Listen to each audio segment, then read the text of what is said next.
Mummy मुझे आम खाना है। ओए बच्चे, तुम आम खाने की बात कर रहा है, मैं तुझको खा जाऊंगा।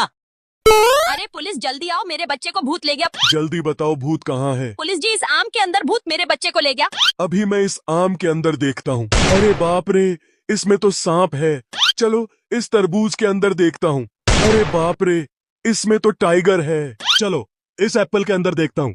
इसे देखने से पहले आप भी अपने मम्मी से सच्चा प्यार करते हैं तो वीडियो को लाइक और चैनल को सब्सक्राइब कर देना। चलो एप्पल के अंदर देखता हूँ। पुलिस मुझे छोड़ दो, अब से बच्चा नहीं।